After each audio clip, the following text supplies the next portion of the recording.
Hi, ladies. This is week 3, video 2, self-care for your mind. And self-care, again, is bringing awareness and more love to the thoughts that you have and to the beliefs that you have. And this is so, so huge.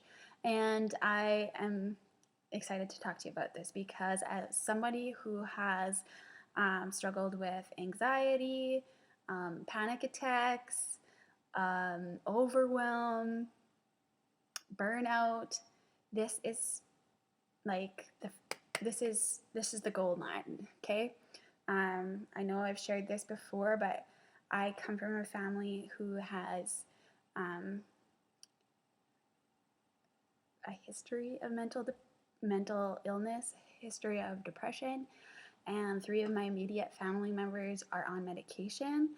I was offered medication for my anxiety during my pregnancy with my first baby, and that was like what shook me enough to really start this process of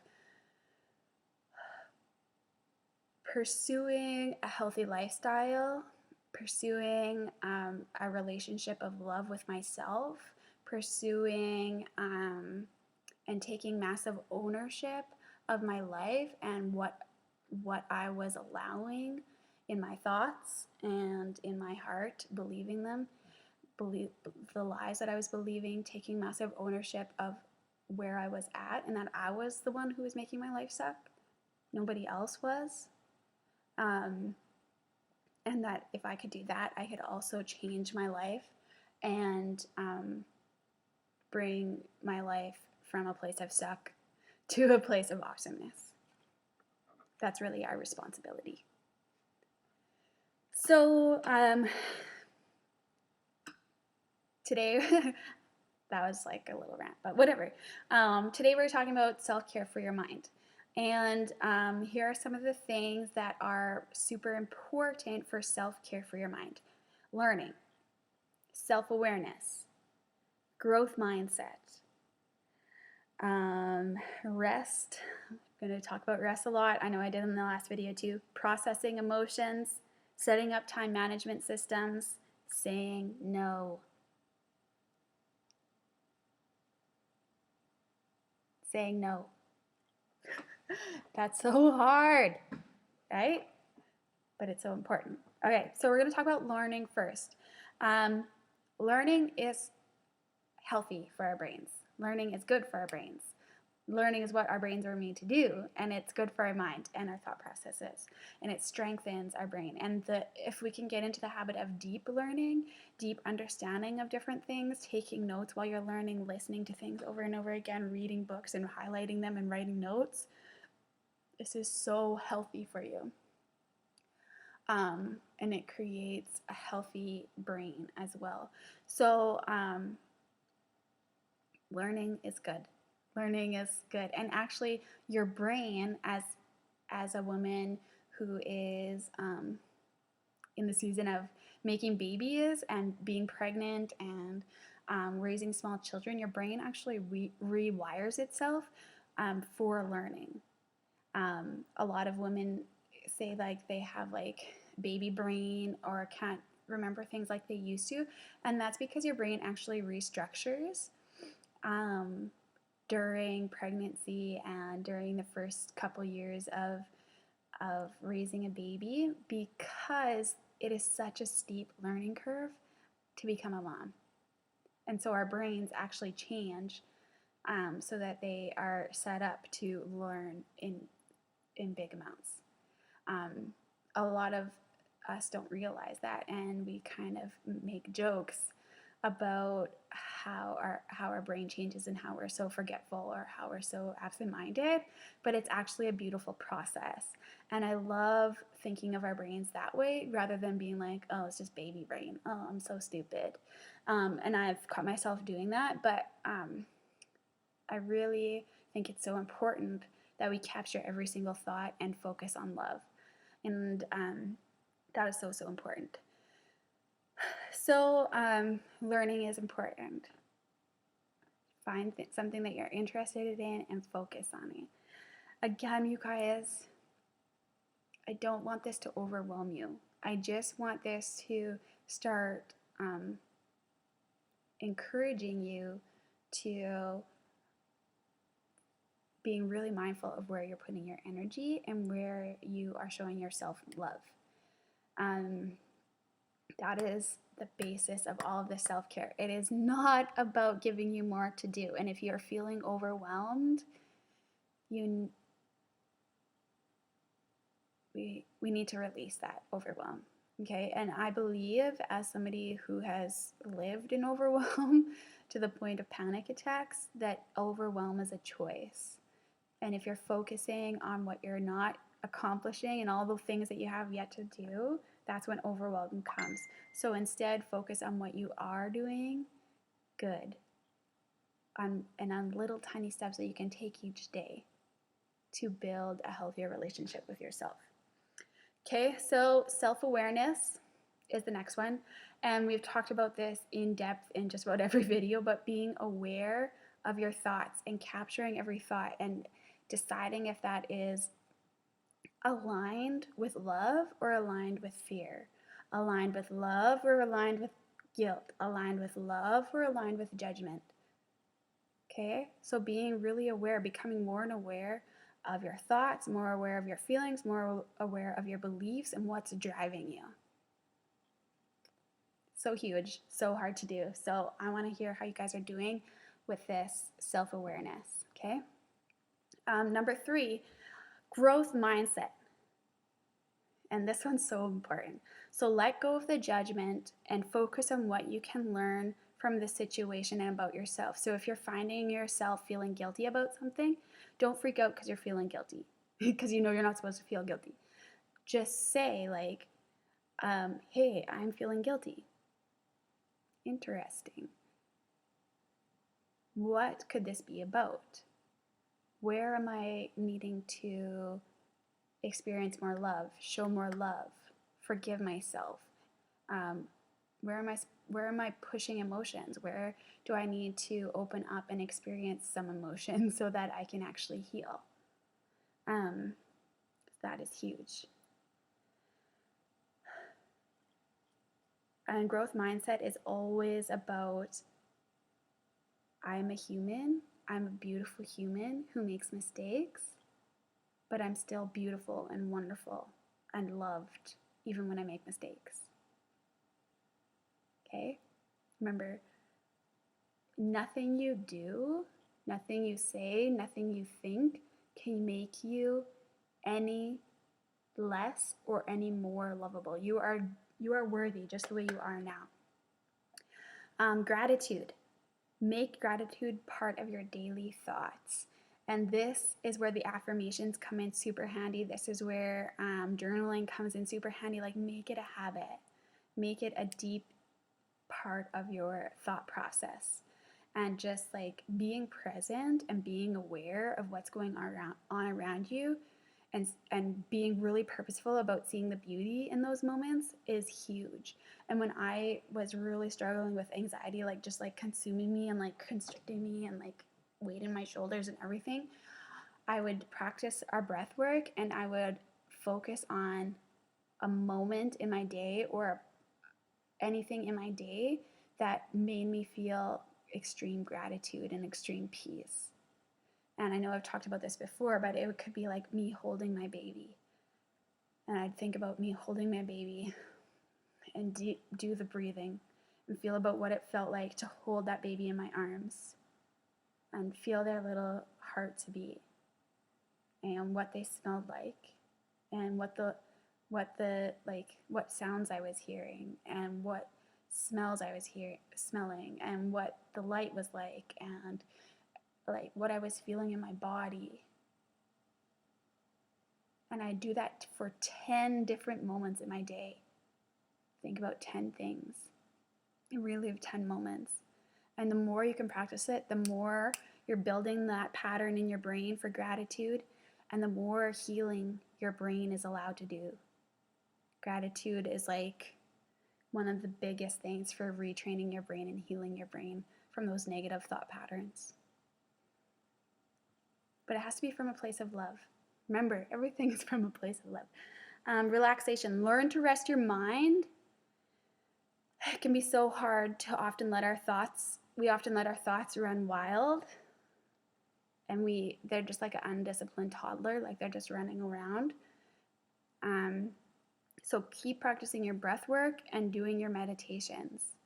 And if something pops into your mind while you're doing your meditation or while you're doing your breath work, just let it float away. Don't judge yourself. Don't focus on it. Just say like, oh, it's floating away into the sky, or it's floating down the stream. Sounds weird, but it works. And the more you can be intentional about the thoughts that you're thinking, the more awareness you're bringing, the more you're calming yourself, the more you're aligning yourself to love. So be careful of that. The next one is be careful of self-soothing in the place of rest.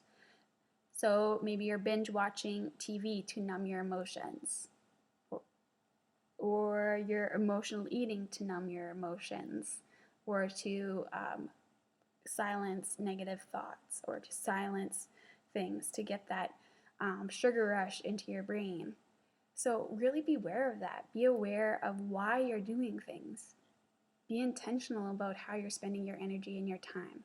And I'm going to do a whole nother video on this, but that is so important. Just to go a little bit more into processing your thoughts, which cause your emotions.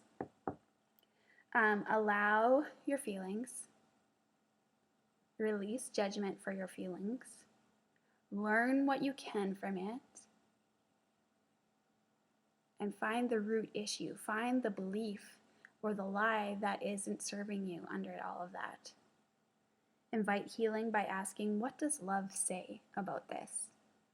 That is the hugest thing for me, is being able to take away the judgment and just saying, hey, what would love say about this thought? Or what would love say about this emotional eating? Or what would love say in this situation with my husband? Or what would love say with the struggle that I'm having? And then once you've heard what and come to that conclusion, what would love say? Cling to that truth. Claim that truth for your own. Put it in a voice note in your phone and listen to it over and over and over again. It's so powerful.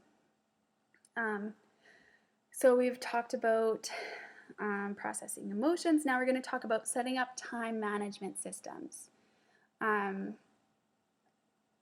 And this can seem kind of out of topic with taking care of our mind, but I feel like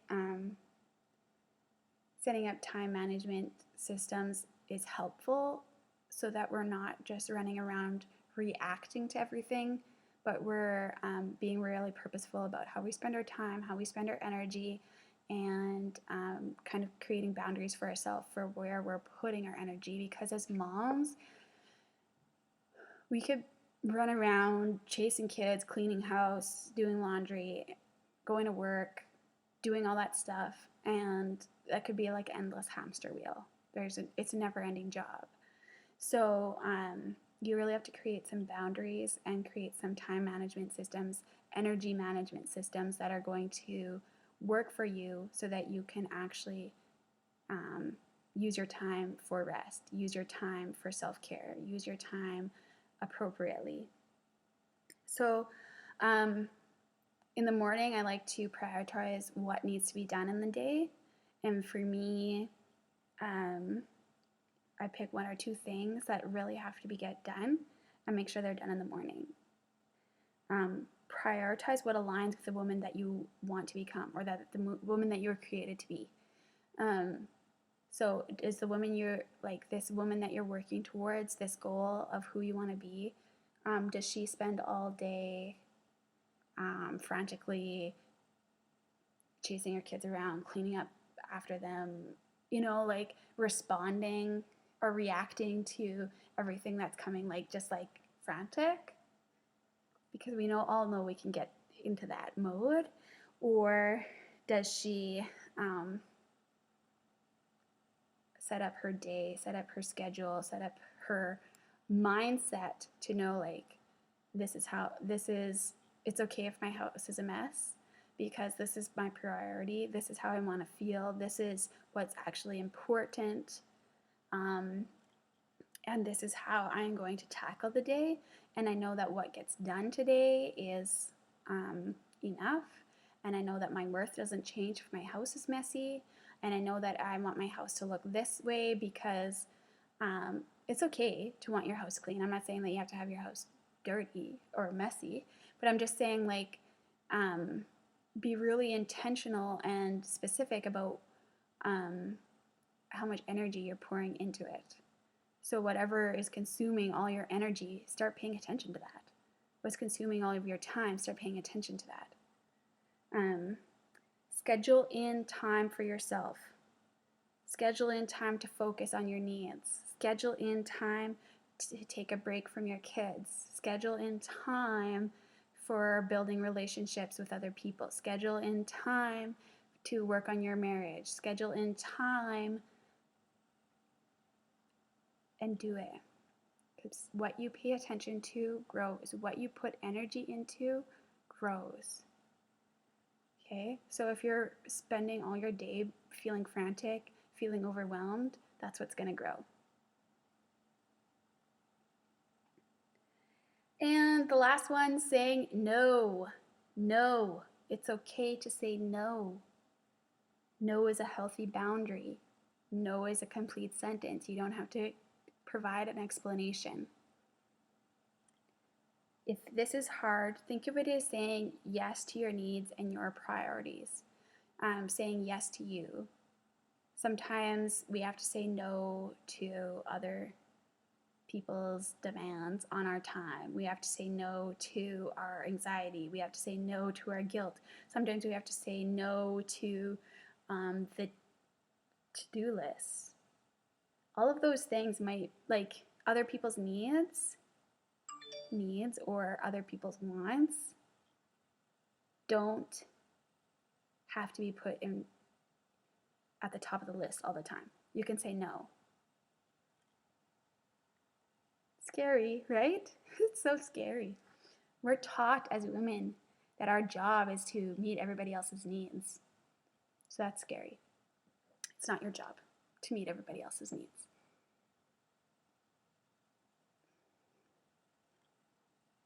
Are we supposed to look after our kids? Yes. But it doesn't mean that whenever they want something, we have to drop everything and go. So saying no is okay.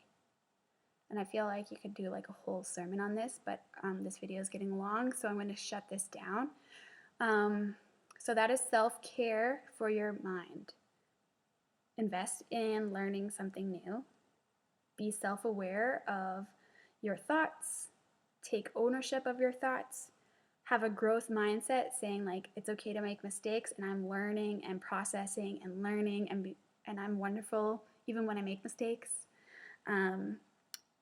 Practice gratitude. Learn to relax and restore your energy. Process your emotions and your thoughts. Set up time management systems and energy management systems with what your goals actually are. And say no. It's okay to say no. Practice saying no. It's so hard. Maybe it's not so hard for you, but maybe it's okay to keep practicing it and saying yes to some of your needs as well. Love you.